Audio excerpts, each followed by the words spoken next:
بسم اللہ الرحمن الرحیم۔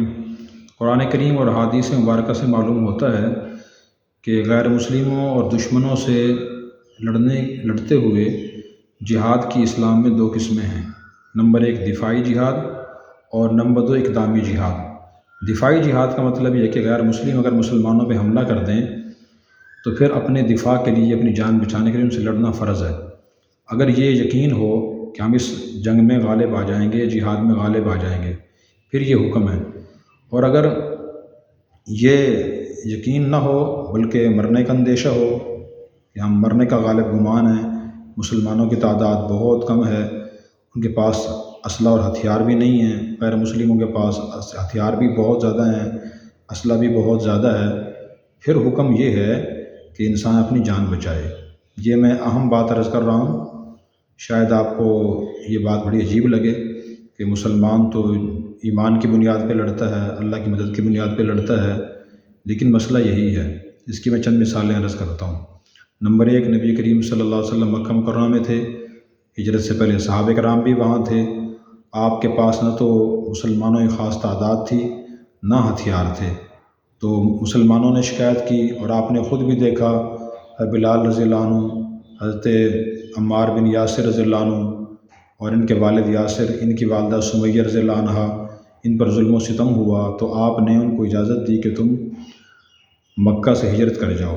چنانچہ صحابہ کرام حبشہ ہجرت کر گئے۔ دوبارہ پھر دوسری مرتبہ صحابہ کرام نے ہجرت کی۔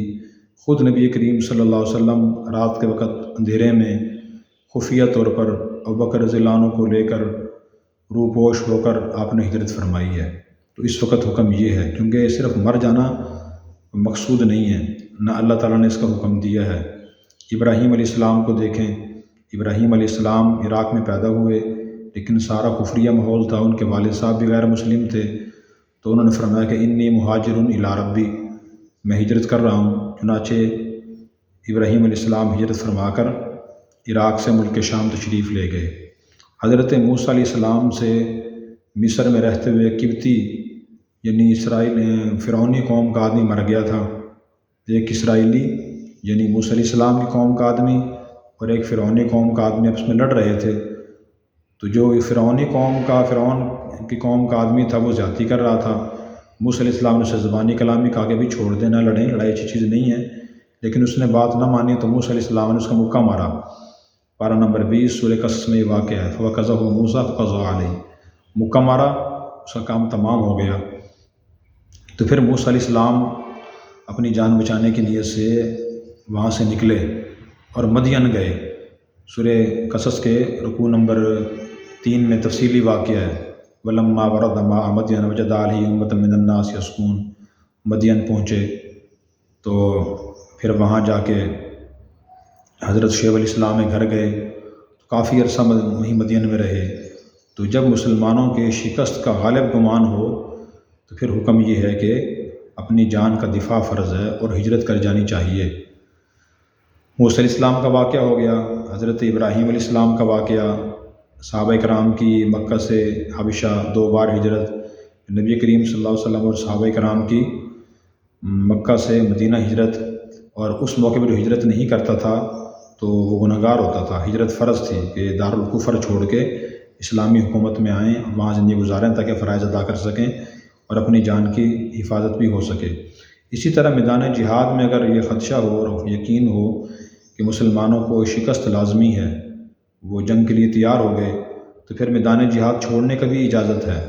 قرآن کریم میں ہے کہ الا متحرفا لقتال او متحیزا الی فئہ، تو فرمایا کہ جو آدمی میدان جنگ سے اس لیے جائے، پیچھے ہٹ جائے تاکہ وہ اپنی فوج کے لوگوں میں آ کے مل جائے، یا دوبارہ تیاری کرنے کے لیے آئے، فی الحال تیاری ہماری کم ہے اور مرنے کا غالب گمان ہے، تو پھر فرمایا کہ یہ گناہ نہیں ہے۔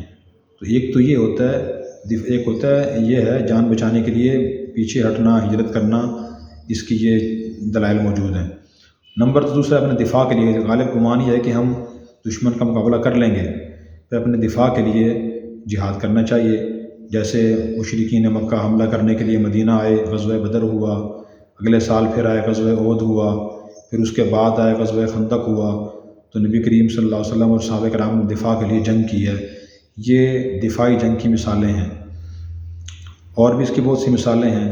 چند مثالیں یہ ہیں کہ اپنا دفاع کرنا چاہیے، بھرپور تیاری کرنی چاہیے، تو حضور اور صحابہ کرام نے کی اور انہیں الحمدللہ فتح بھی حاصل ہوئی ہے۔ خندق کھودی تھی، تقریباً 6 میل لمبی اور 10-12 فٹ چوڑی، قد آدم کے انسان کے برابر گہری خندق کھودی ہے۔ صرف یہ نہیں، انہوں نے فرمایا کہ اللہ تعالیٰ ہماری حفاظت کریں گے، اپنی طرف سے بھرپور تدابیر اختیار کی، اسباب اختیار کیے، پھر اللہ تعالیٰ توکل بھروسہ کیا ہے۔ تو یہ سب اسلامی تعلیمات ہیں۔ بعض لوگ یہ سمجھتے ہیں کہ شاید صرف دعا کرنے سے یا تسبیح تلاوت کرنے سے اللہ تعالیٰ حفاظت فرمائیں گے، اس کا تعلق یقین اور ایمان سے ہے۔ نہیں، وہ بھی ہمارے لیے ضروری ہے، لیکن اپنی دفاع کے لیے تدابیر اختیار کرنا، جنگی حکمت عملی اپنانا اور ہتھیار اکٹھے کرنا یہ بھی ضروری ہے۔ قرآن کریم میں یہ وَأَعِدُّوا لَهُمْ مَا اسْتَطَعْتُم مِّن قُوَّةٍ کہ تم دشمن کے خلاف قوت تیار کرو، جیسی قوت دشمن کے پاس ہو ویسی ہی قوت اسلامی حکومت کی فوج کو تیار کرنا ضروری ہے۔ باقی اقدامی جہاد کب جائز ہے، اس کی تفصیلات کے ہم انشاءاللہ آئندہ عرض کریں گے۔ اللہ تبارک و تعالی ہمیں دین سمجھ کر عمل کرنے کی توفیق عطا فرمائے۔